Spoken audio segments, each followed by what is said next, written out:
Okay. Good evening, everyone. Tonight's Shirley Ilu Nishmat Avi Morido Vermeer Ben Ruben Halevi Imi Maroti Rachel Bat Harav Michael. Also Leilu Nishmat Zachariah Pesach Ben Avraham, who was a Chayal who grew up in Modi'in, who passed away. He was killed in the war, and the Vaya was today. Um, excuse me. So today we're going to talk about Pesach, because that's where we're up to in Parshat Bo, where we actually read about Bnei Israel actually leaving Mitzrayim. And the key thing that we all know about the story of leaving Mitzrayim is that there are a number of symbols that we have, which are critical to understanding the Chag of Pesach. Of course, those three being Pesach, Matzah, and Maror. And we are going to talk about primarily, we're going to talk about Matzah tonight. And the major question about matzah, there are a couple of questions about matzah that we're going to try to address. But if we look in the parsha of Bo, in our parsha, we find that before the Jews leave Egypt, they are told by Moshe that they are to set aside a lamb. They have to slaughter the lamb on the night of the 14th, going to the 15th of Nisan. And then we are told in Pasuk Chet, V'yachlu et habasar b'layla hazeh. They are to eat the meat of this animal on that night. Tzili eish, it has to be roasted in fire. Umatzot al merorim yochluhu. And with matzah and maror, they should eat it. So this matzah, maror, and korban pesach form these three symbols of the Exodus, of getting out of Egypt. And matzah, as I said, becomes prominently mentioned when we codify this Chag Lidorot. We're told that this day that we leave Egypt should be a remembrance to us. We celebrate it as a festival to Hashem. Lidorotechem, for all of our generations. Chukat olam, an eternal statute to Chagu. It should be celebrated. How do we celebrate this Chag? Shivat yomim matzot tochelu. 7 days we eat matzah. Ach, bayom harishon. However, on the first day, which actually is not the first day of the Chag, but the first day prior to the Chag, tashbitu sh'or mibatecha. We have to remove all the leavening agents from our house. Kikol ochel chametz. Whoever eats chametz, something that has become fermented and leavened, v'nichrata nefesh ha'imi Yisrael. That soul shall be cut off from the nation of Israel. By the way, this from what day 1 to day 7 is out of order here. It's basically anybody who eats chametz between day 1 and day 7 of Pesach shall be cut off from Am Yisrael. However, the Talmud tells us, by the way, that even though it says 7 days we are to eat matzah, the obligation of eating matzah is only the first night. The rest of Pesach, you can't eat chametz, but if you want it and you want to eat matzah, you can, but there's a whole debate as to whether there is a mitzvah to eat matzah the remaining 6.5 days of Pesach. We know that at the night of the Seder, we make a bracha al achilat matzah. That's the only time that there's an obligation to eat matzah. The rest of the Chag, if you want to eat matzah, you can. However, there is one opinion that says that every time we eat matzah, we are fulfilling a mitzvah. However, it's not a required mitzvah. It's an optional mitzvah that we are able to do. Then we are told in verse 17, Ushmartemet hamatzot, you have to guard the matzot. Because on this very day, I took all of your armies, all of your hosts out of the land of Egypt. Ushmartemet hayom hazeh, therefore you have to guard this day l'dorotechem for all of your generations. It's chukat olam, an eternal remembrance. Again, Barishon, on the first month of the year, on the night following the 14th day of Nisan, Tochlu Matzot, we have an obligation to eat matzot. Through the whole 7 days of Pesach, we are allowed to eat matzah. The only obligation, as I said, is the evening, first evening at the Seder night. Shivat Yomim, now on the contra of eating matzah is Shivat Yomim Sa'ar Lo Yimatzeh. 7 days we are not allowed to have leaven in our house. Anyone who eats any leavening agent, and then we're told kol machmetzet lo tochelu. We're not allowed to eat any machmetzet. So if I look only at this section, it seems as if the matzah, the obligation to eat matzah, is very much intertwined with the mitzvah of the Korban Pesach. That we would have thought, based on this, that the obligation to eat matzah is when we're eating it together with the Korban Pesach, like Hillel did, where he put the matzah and he made a sandwich with the maror and the Korban Pesach and ate it all together. But later on, we are told the following. As they're leaving, it says, but after the plague of the firstborn is happening, it says, the Egyptians were very, very pressing on the Jewish people, and Maher l'shalcha min haaretz, to hurry to send them from the land, ki amru kulanu meitim, because they said we're all dying. Moshe said there was only going to be a plague among the firstborn, and here everybody's dying. These people who aren't firstborn, so they didn't realize that they were all firstborns because many of the Egyptians were rather promiscuous, and nobody knew who their father really was. Didn't matter who was married to who. So there were a lot of people who were really firstborns because they were the firstborn from another mother or another couple. Now, the people took their dough before it had a chance to ferment, before it had a chance to become chametz. Mish arotam, the leftovers or the packs that they had prepared to rot b'simlotam, they were bundled up in their garments al shichbam, and they carried them on their shoulders. Why is this going to be important? We're going to see, because later on we're going to see shortly thereafter. It says, they traveled from Ramses to Sukkot. We talk approximately 600,000 males, not counting children. A mixed multitude went up with them, much cattle and sheep, lots of possessions. Now, the next pasuk is a very interesting one. It says, they baked this dough. Now remember, in verse 34, we read about this dough that they were carrying on their shoulders as they left Egypt. They baked this dough that they left Egypt with ugot matzot, into cakes of matzot kilo chametz, because they did not have time to ferment. Because they were thrown out, they were exiled, they were literally thrown out of Egypt. They were not able to tarry long enough to bake the bread. And they also did not prepare any provisions for the journey. Now, the question we have to ask, if you happen to know where Ramses and Sukkot are, you'll find that that's a rather nice long journey. We know that generally dough ferments pretty quickly. I mean, if you've ever been to a matzah factory, you know that there's an 18-minute time limit before that dough has to be in the oven. How is it possible that they traveled this whole distance from Ramses to Sukkot without the dough fermenting? That's going to be one of the questions we're going to try to answer. And the second question we're going to try to answer is, what is the connection between matzah and this hasty leaving? That's what we're going to try to address tonight and try to hopefully answer some of these questions. Now, when we go to parshat Sefer Dvarim in parshat Re'eh, we also are told about the Chag of Pesach. But it's, by the way, the Chag that we call Pesach is never called Pesach in the Torah. It's called always Chag HaMatzot. Torah always calls this Chag HaMatzot. And we are told in Sefer Dvarim that when we come into Eretz Yisrael, we are to keep the Chag of Pesach, or the Chag HaMatzot. And during Chag HaMatzot, lo tochal alav chametz. We are not allowed to eat chametz. Shivat yomim tochal alav matzot. We are to eat on these 7 days matzot. And here the Torah tells us what matzot are. It tells us lechem oni, the bread of oni. I'm not going to translate oni because we're going to see what that means. But here matzah is referred to as some specific type of bread. This is the only place in the Torah where this phrase lechem oni appears. Every other time it's just we're told to eat matzah. Now, the Torah there in Dvarim connects this matzah lechem oni. Why do we eat matzah? The pasuk tells us, because you left Egypt hastily, in order that you should remember the day you left Egypt all the days of your life. So as I said, we're going to try to understand again, what is this lechem oni? What does that mean? And we're going to go and start with Haggadah.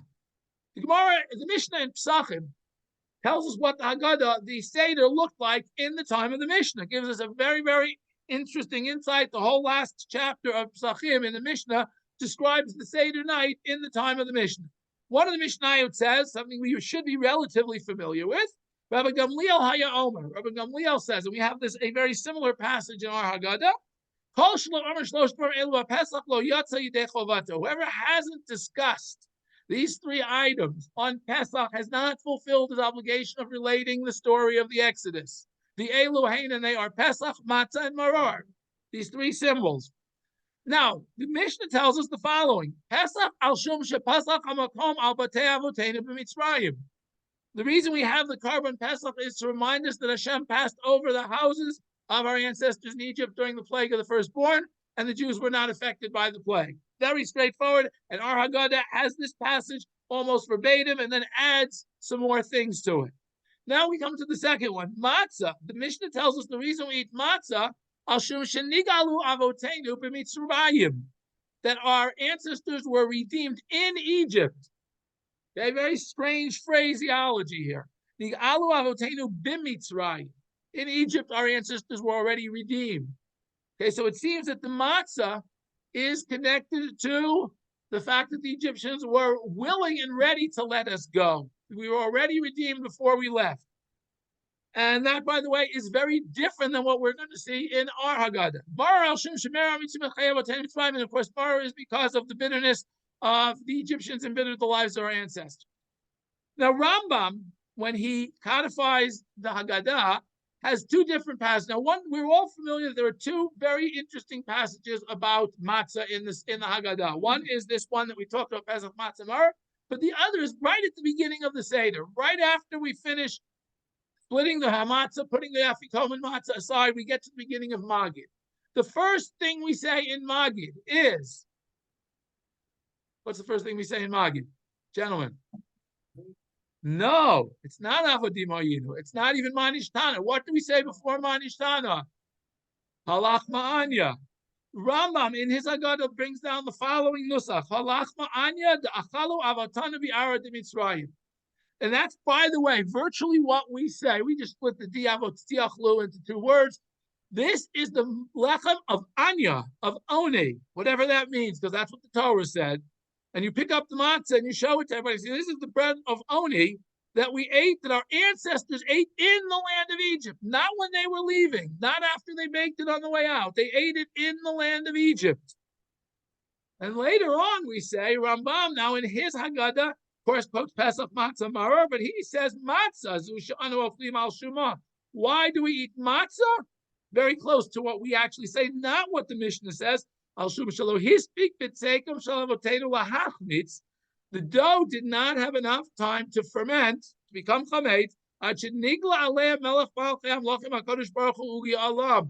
until Hashem appeared, revealed himself to the Jewish people and redeemed them. By the way, Rambam adds a word that we don't have in our Haggadah, miyad, and immediately redeemed them. So the redemption happens immediately. Shenemar. Now, how does that connect to matzah? As we still have this pasuk by Yafud Habotek, they baked the dough that they took out of Egypt. Ugot matzot kilo chametz ki gorshu mitzrayim. They were chased out of Egypt. Lo yachlu b'ameya. They could not wait. V'gam tzeda lo asu lahem. So we have a number of questions here in terms of matzah. Is it lach ma'anya that we ate in Egypt, or is it the dough that we baked after we left Egypt? Okay, is it in Egypt or after we left Egypt? Remember, two different things. All right, so we have two different symbols of the matzah here. Now, Rashi in Dvarim tries to understand, we said this phrase, what is lechem oni? Now, oni has a number of different meanings. It can, of course, mean affliction, inui, or it can mean ani, poor person, or another, we're going to see later on in the Gemara, is going to bring another one, but Rashi says, lechem shemazkir et ha'oni, Shenitanu b'Mitzrayim. The reason it's called lechem oni, bread of affliction, according to Rashi, it's the bread that reminds us of the affliction that we were afflicted in Egypt. Matzah is nothing to do with the redemption, Rashi says, at least according to that pasuk in Dvarim. Matzah is all about the affliction, the fact that what the Egyptians gave us matzah, all we had to eat. We couldn't afford real bread. All we could afford was matzah. However, but we left in haste, so matzah has another symbolism. Lo hispik batzek lahachmitz. Dough didn't have time to become chametz. And by eating matzah, we remember the haste with which we left Egypt. So there's two very different messages to the matzah. One is the affliction, two is the haste of the redemption. And Rashi adds that the pasuk says, in order to remember, how do we remember the leaving of Egypt? Through eating the Pesach, the matzah, and of course also the maror, we will remember. But the maror is not to remind us that we left Egypt. That clearly is to remind us of the bitterness. But the Pesach and the matzah are to remind us of the leaving of Egypt. Okay. Gur Aryeh, one of the commentators on Rashi, doesn't understand, well, he speaks but seik lahachmitz. Because he has a question, which we sort of alluded to it. V'im Tomar. Wait a minute.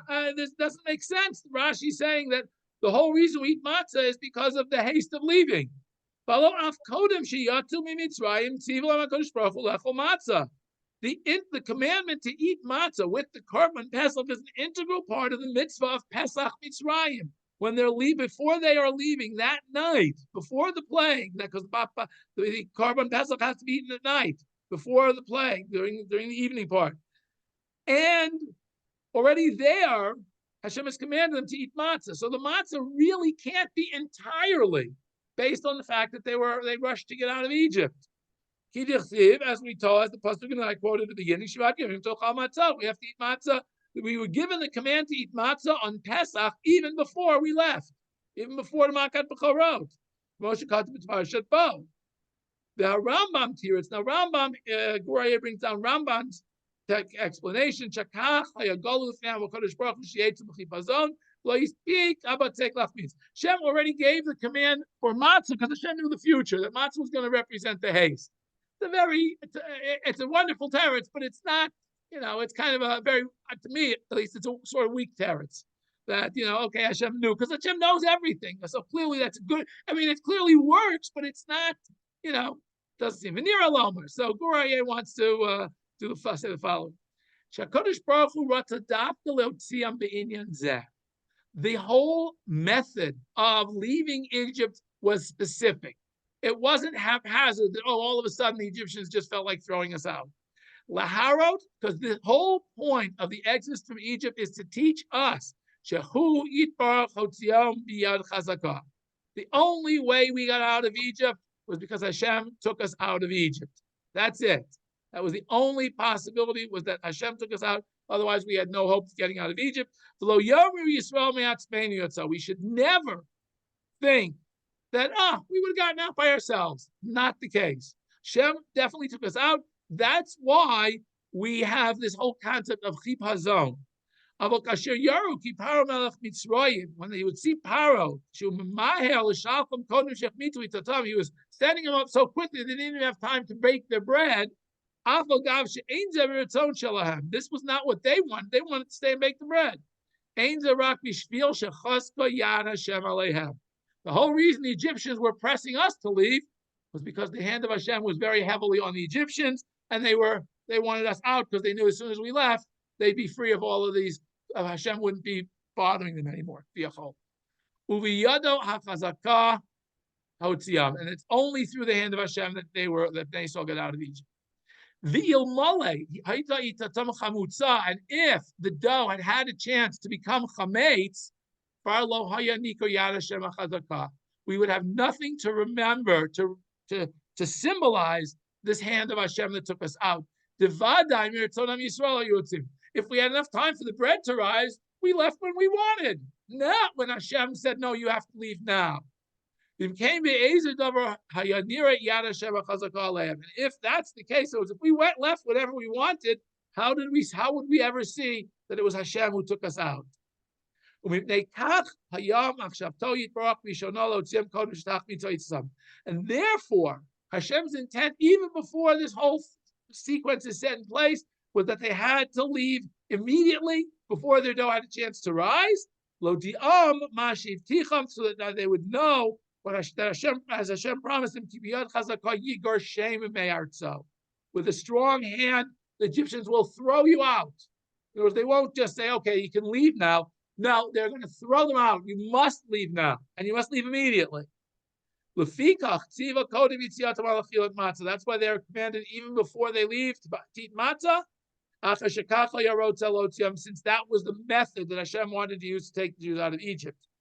And he goes, look in Parshat Bo, and it's explained there. And okay, let's go to Chizkuni. Now, we're not going to go back to the whole concept of Lechem Oni. Lechem Oni, we translated, Rashi says it's the bread of affliction. And it's Oni, the bread of affliction that we ate, that the Egyptians gave us to eat when we were slaves. Now, Chizkuni says, no. Lechem, it's not Lechem Oni, it's Lechem Ani, the bread of the poor person. Why? Because how does a poor person prepare his bread? Lechem ani, darko shel ani kishenotnim lo ma'at kemach. A poor person can barely afford a little bit of flour.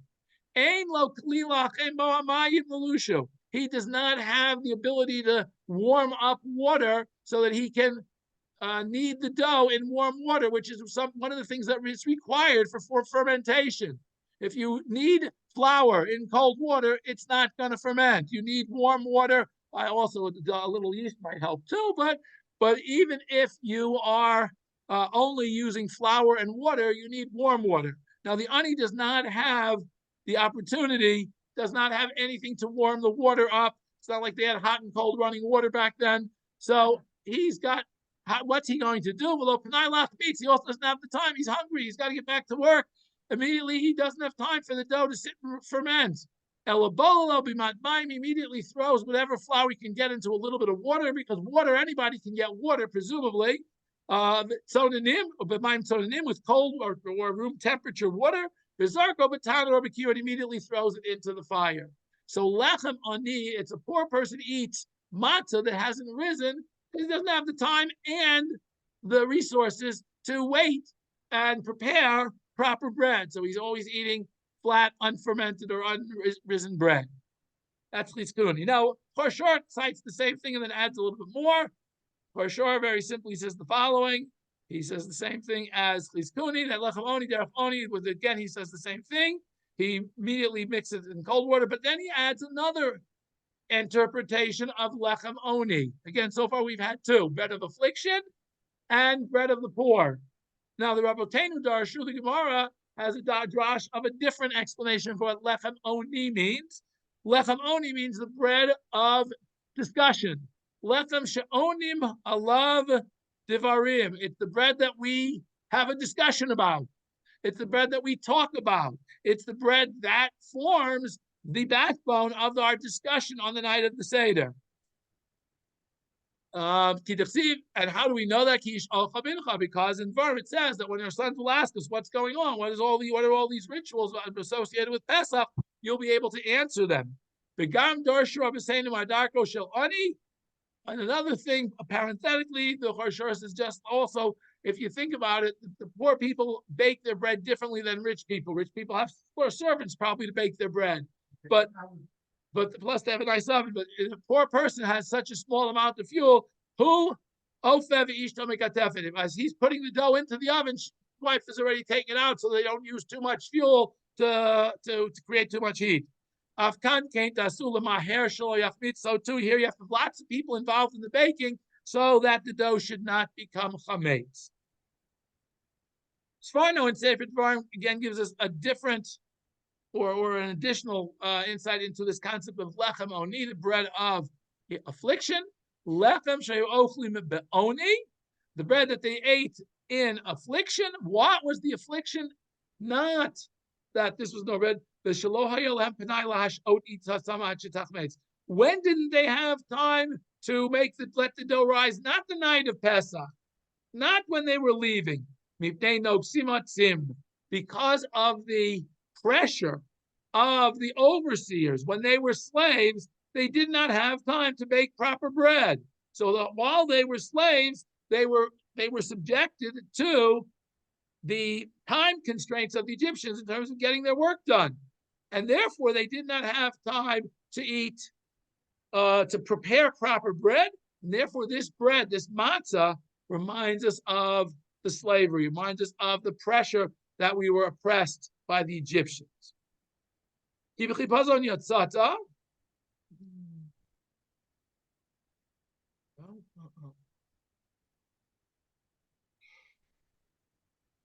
Because of a tam lahaskir chipazon, why do we remember the haste of leaving? Hu temurat oto chipazon ha'oni, because Hashem repaid the Egyptians midah for midah, just like they rushed the Jews to get them to work, to get their quotas met. So too, they were rushed when they had to send the Jews out. They were pressured by Hashem. So too, so again, we know that Hashem punishes measure for measure. The Egyptians are punished that they have to, because they forced the Jews to hurry, hurry, hurry. They are forced to hurry, hurry, hurry. Okay, we go back to our parsha now. The pasuk that our Haggadah mentions as to why we eat matzah is, again, this pasuk of Vayofu et habatzek. They baked the dough when they left Egypt. When they left Egypt, they traveled from Ramses to Sukkot, and then they baked the bread somewhere along the way, presumably.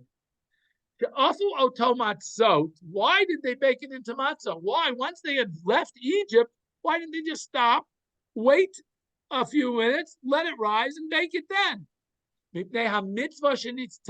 Because they were commanded before they left Egypt. They were given a command that they had to 7 days. They were not required to eat matzah all 7 days, but they weren't allowed to eat chametz all 7 days. So they had to bake this bread before it became chametz. The Omar, and it tells us, they were thrown out of Egypt. Lomar, what is this? What does that mean? What does it mean they were thrown out of Egypt? Sha'afu oto badera. They baked it on the way out. They baked it as soon as they had an opportunity, once they had left Egypt, to bake it. Because they were thrown out. They did not have time to even bake it as matzah in Egypt, because the Egyptians threw them right out. They did not have the opportunity to bake it so that they could carry it out as matzot. They only carried the dough, and they baked it when they got to, presumably, their first stop, or along the way they baked it. The alkain, therefore, nasuoto batsek, they carried it as dough. But they wrapped this dough in their garments and carried it on their shoulders. Why? And as soon as they left Egypt and they were on the way, and they could now pause for a minute to bake it, either on the way or when they got to Sukkot. Now, clearly, it was very quick. The journey from Ramses to Sukkot took them, again, go back to your matzah factory, less than 18 minutes, even though it's a rather long journey. We're going to get to that a little bit later, I hope. But clearly, the whole point here is to remind us of the haste with which we left. And that's why they had to bake it, not when they were in Egypt, but when they were on their way out. Perush explains the following. Again, he quotes, it says, why did they bake it as matzot? They were not allowed to eat chametz, therefore they had to bake it as matzah. But even though it seems that there was quite a time, again, the whole time to get from Ramses to Sukkot took time. Why? How could the dough not rise during that time? Ulai, perhaps, Or Chaim says, Ki hayumit amlim above. They were constantly moving the dough around. Now we know that if you want to inhibit fermentation, what you have to do is you have to keep kneading the dough. Continually kneading dough. If dough has only water and flour in it, and you continually knead it, you can get more than 18 minutes out of that. Even though we, as I said, in our matzah factories, we don't do it that way. But if you do it that way, as long as you keep kneading it, it does not have the opportunity to ferment. And that's what they were doing. And that's why the Torah tells us that what? They carried it in sacks over their shoulders. So as they're walking, the dough is moving around in the sacks. So that's why the Torah emphasizes that point, that the dough was carried in sacks on their back, because that is a critical component of keeping it from becoming chametz. They didn't have any animals to carry it, that they had to carry it on their backs. Ella, why did they carry it on their backs? That they would be involved in moving the dough around. It doesn't ferment as long as you're moving it around. Also, the other reason it didn't ferment was because it was just flour and water. There was no yeast put into it. There was no leavening agent. So therefore, if you continue to work it, it will not ferment. The Natan HaKatav Tam in the Torah gives this as the reason, kilo chametz, because they did not become chametz, ki garshu mitzrayim, they were exiled, they were thrown out of Egypt. Okay. Tolot Yitzchak. By Yafur Abatzei. Nira, it appears to me, why does it tell us that they baked this dough? Nira mizeh, shema she'afu abatzei matzot v'lo chametz, who l'fisha garshu v'lo yachlu litbamei hashiyach mitz. It seems from the wording of the pasuk that the whole rationale for baking this dough as matzah was because they were thrown out and didn't have time for it to wait till it became chametz. Which seems to imply that had they had time, they would have waited and baked as chametz. That seems impossible. They were already commanded they were not allowed to eat chametz. Hatshuva, the answer is the pasuk is telling us two things. So achad, this pasuk wants to tell us two things. Number one, they did not bake this dough while they were in Egypt. They waited till they were out of Egypt to bake the dough. Hasheni, the second thing, shafu matzot lo chametz, they baked it as matzot and not as chametz. Umasha amar ki garshu, this that they were thrown out, goes there, the Rishonah lama afu chutz mimitzrayim.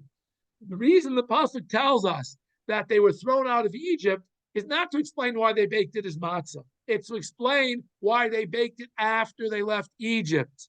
That's what the This is Yitzchak wants to say that there is two different reasons for two different things. One is that they baked it after they left Egypt. Two is they baked it as matzah. But the reason they baked it as matzah is because they weren't allowed to eat chametz.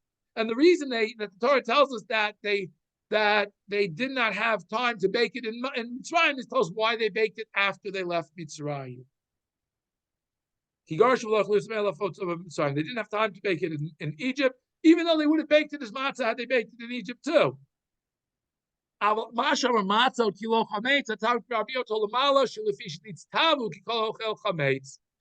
We've already explained above that the reason they made it chametz, that they didn't make it chametz, they made it matzah, had nothing to do with the rush, the haste, had to do with the fact that they were not allowed to eat chametz, and therefore they didn't want to make chametz, so therefore they baked it as matzah.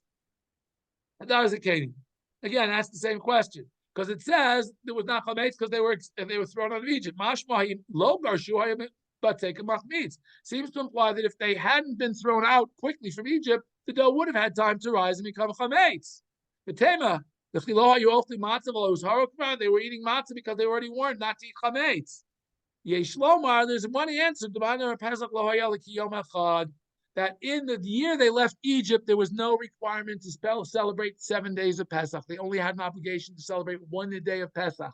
The commandment to celebrate 7 days of Pesach is only the next year as a remembrance. When they're actually leaving, there's nothing to remember. They're experiencing it. Therefore, they do not require 7 days of Pesach. And therefore, the day after, they could have baked it as chametz because there was no requirement not to eat chametz. However, they still, because of the haste, they did make it as matzah. But according to the opinion, it says even in Pesach that they left Egypt, they were obligated all 7 days to eat matzah. Again, he explains the verse as they baked it as matzah because and the reason they baked it out of Egypt the same way that we just explained it above. That they baked it because they were thrown out of Egypt. That's why they didn't bake it in Egypt. They had to bake it after they left. Rajabachanura says the following. Kasha. Again, same question we've asked above. Kasha is if they had been thrown out, they already had to get rid of all the leavening agents from their house. How would they have had leavening to make it chametz?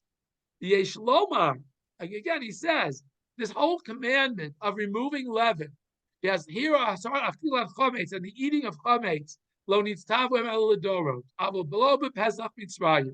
the year they left Egypt, there was no command not to eat chametz.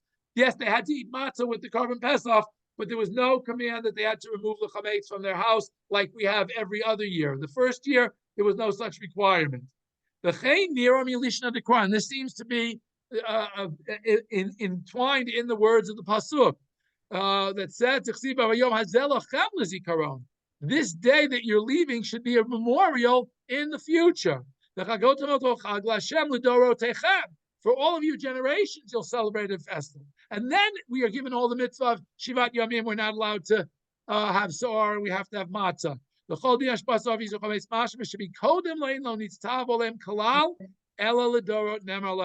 So it seems, it appears that even though they had a mitzvah to eat matzah, the year they left Pesach, there was no requirement that they couldn't eat chametz. They had to clean all the chametz out of their house.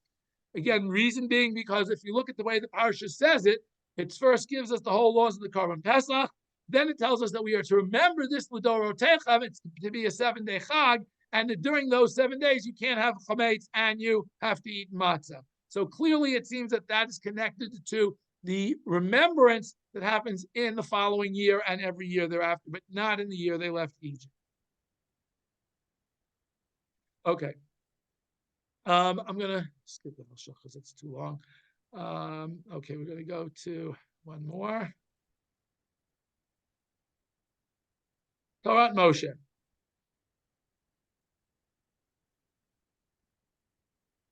Shivat Yamim Tochal Matzah Lechem Oni. Again, this is on Sefer Dvarim, the pasuk in Dvarim that says we're supposed to eat Lechem Oni to remind us of the Chipazon.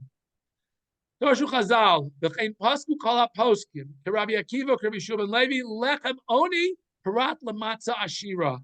That when it says Lechem Oni, the bread of a poor man, that excludes Matzah Ashira, any matzah that is baked like a rich person's matzah, meaning it has fruit juice in it as opposed to water, or some other fluid rather than water. The Talmud, they didn't understand that. Why? If the whole reason we eat the matzah is to remind us of the freedom that we left Egypt, is to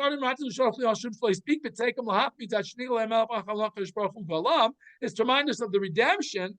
Being Cain, if that's the case, lama tzarich liot davka lechem oni shumora hepan zechla niyut v'shibud. Why does it have to be lechem oni, which is to remind us of the fact that we were afflicted? Because an afflicted person only gets plain flour and water. Whereas if you had something else, something richer, it had a better taste, it would be better. The tirtzu and the teretzu shemata mora al shnehem.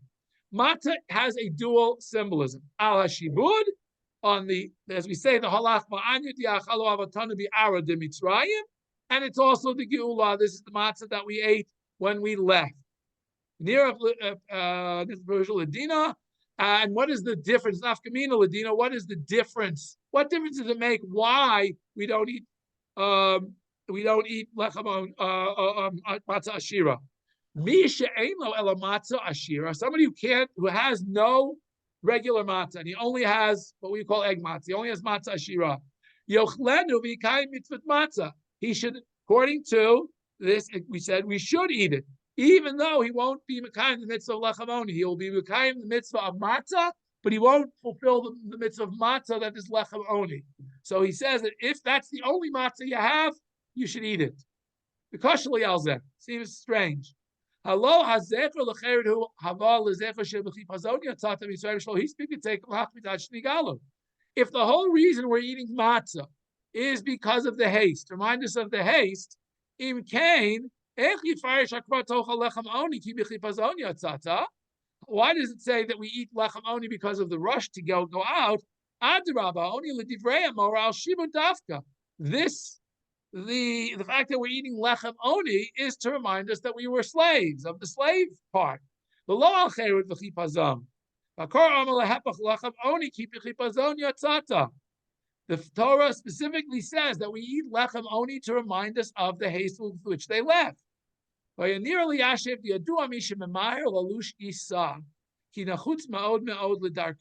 who is rushing to knead dough because he's running away. He doesn't have enough time to knead the dough and wait till it rises. He's not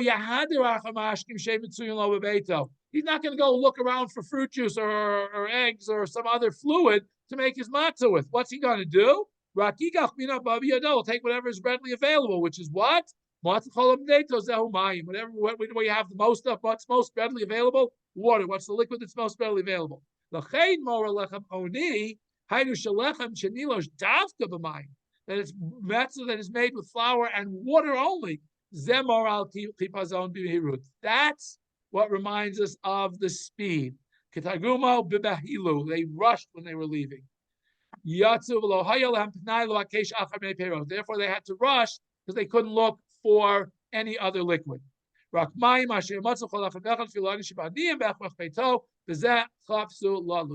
they hurried up and did. Okay.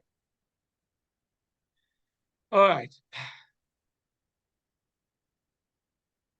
Okay. Now, again, it tells us if we connect this whole concept of matzah to the concept of that we have to thank Hashem, that we recognize Hashem, and we have to thank Hashem for the fact He took us out of Egypt. The Tachlit Kol Yetziat Mitzrayim, the purpose of the entire Hashem taking us out of Egypt, Kadei Shenekabel Ol Malchut Shel HaKadosh Baruch Hu V'Torah HaKedusha, so that we should accept the kingdom, we should accept Hashem as our king and the Holy Torah. As it says, what was the whole purpose of leaving Egypt? When we leave Egypt, Hashem tells Moshe at the burning bush, when the nation leaves Egypt, you will come to this mountain where the sneh is to serve Hashem and to get the Torah. What does Hashem open the Aseret HaDibrot with? Who took you out of Egypt? Koshi Hashibud Yatzanu Lecherut Bechush Gadol is like Kulam Smechim Umodim Kalim Leim Omak Shamayim Di Ahava. When we left Egypt and we remembered through the matzah, the harsh shibud, the harsh affliction, but we also remember how we went out. Hashem gave us all His possessions as we went out. Everybody was happy and able to accept through because we saw the hand of Hashem who took us out of Egypt. We were able to accept Hashem's sovereignty with love. But after many years, what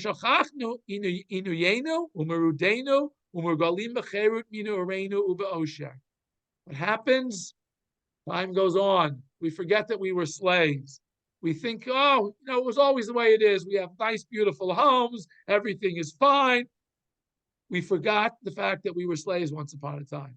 The Adraba, we don't even think, we aren't even happy about all the blessings that Hashem has given us. No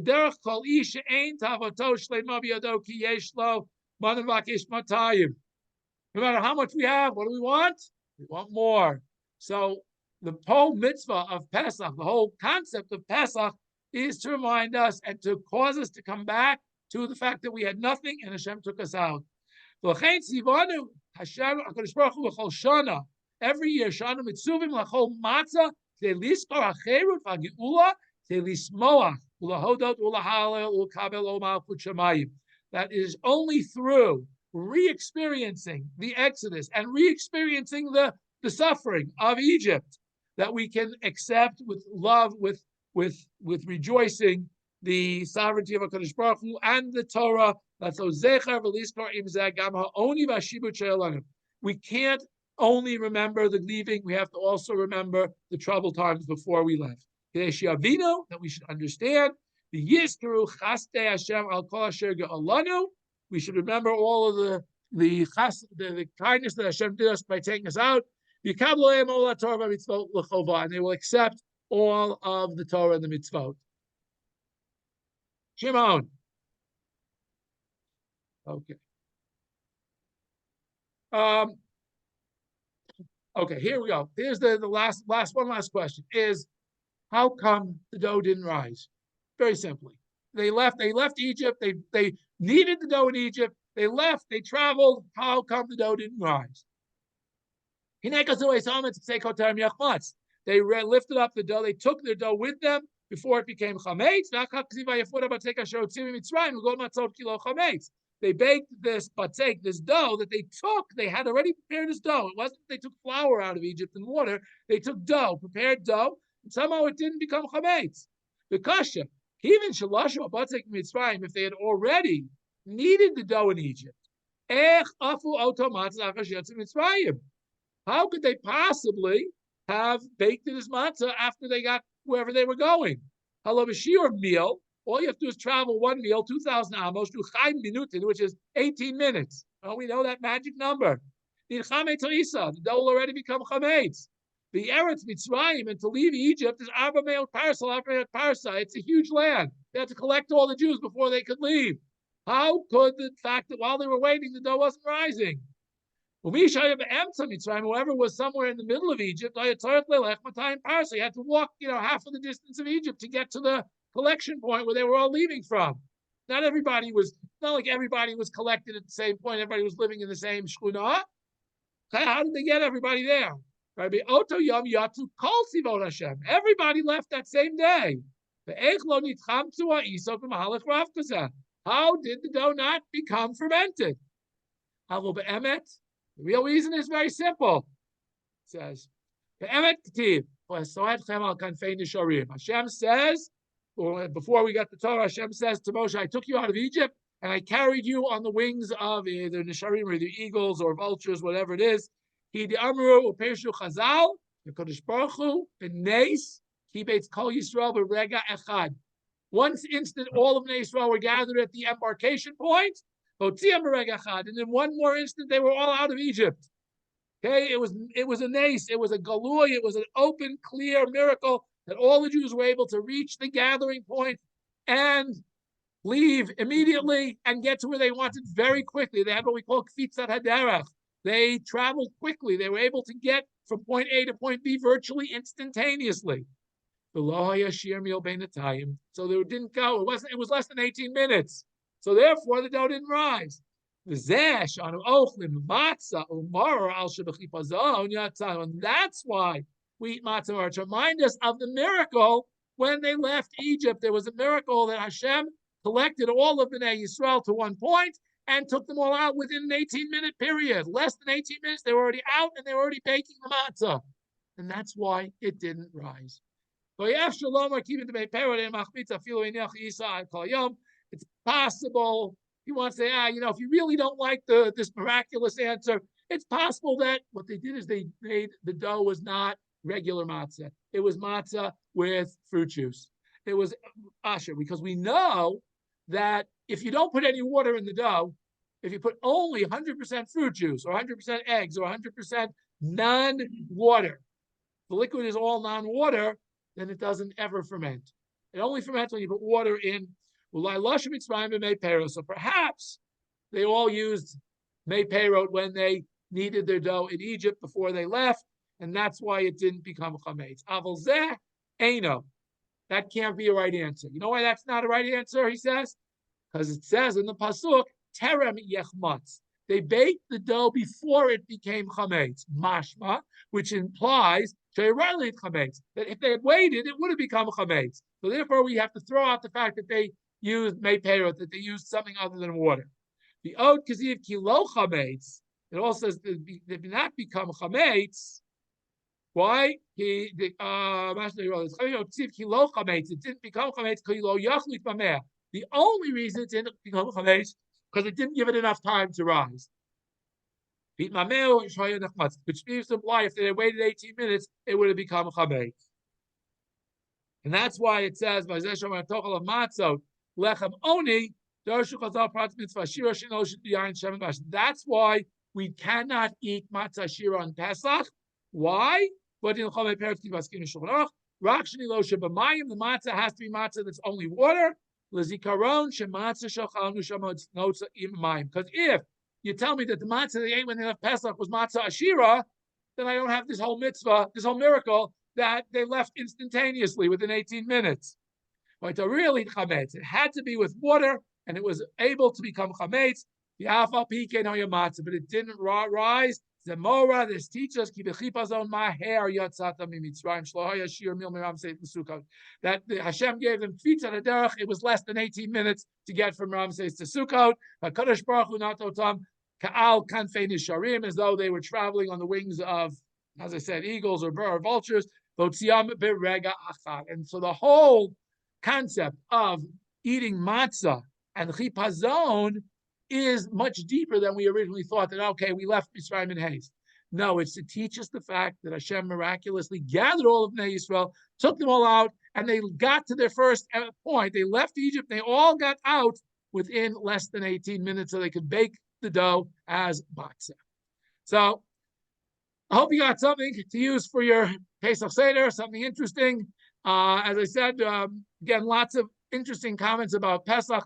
Basically, as I said, the whole purpose of Pesach is to remind us that Hashem cares about Am Yisrael, took us specifically out of Mitzrayim, and therefore we are obligated to be His people and to observe the Torah and Mitzvot.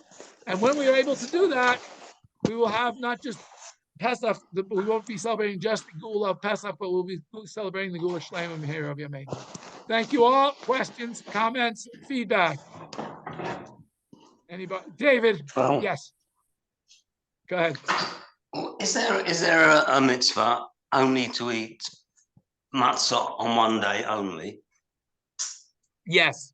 The specific mitzvah when we make a bracha for eating matzah is the night of the Seder. Now, there's a debate, there's a discussion among the commentaries as to whether one who eats matzah during Pesach, not at the Seder, whether they have fulfilled a mitzvah or it's just that they're allowed to do it.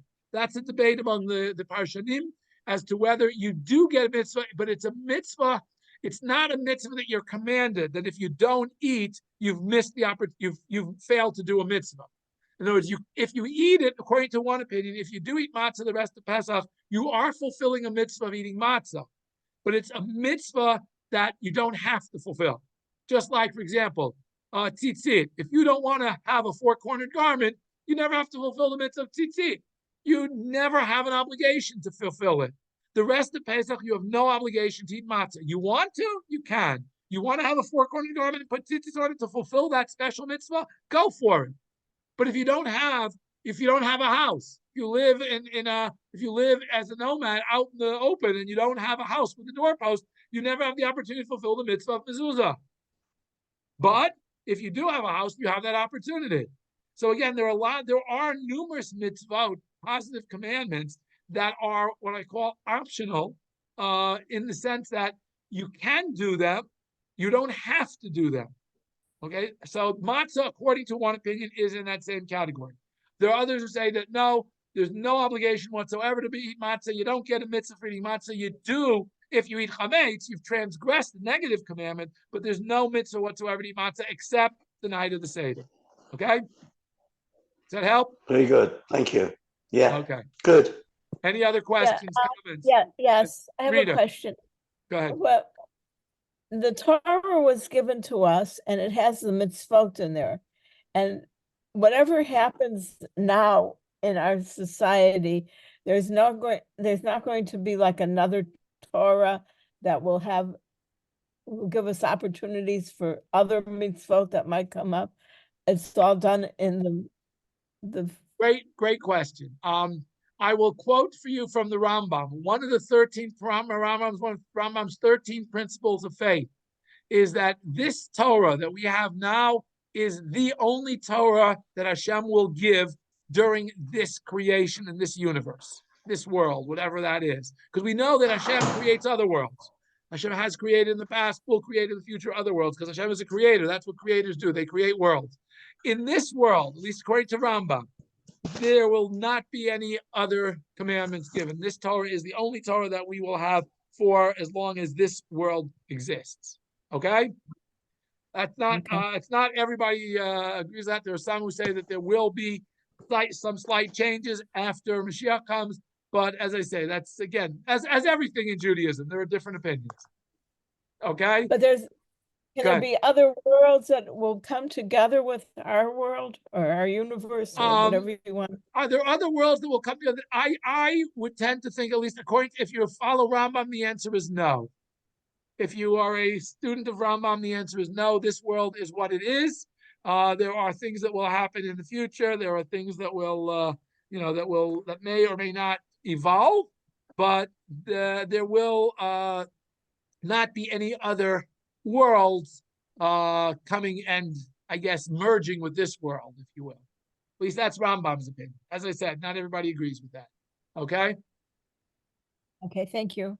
Okay, any other questions or comments? All right, thank you all. Have a good evening, a good rest of the week, and we shall hear Besuot Tovot, and we'll all stay healthy. Lila Tov.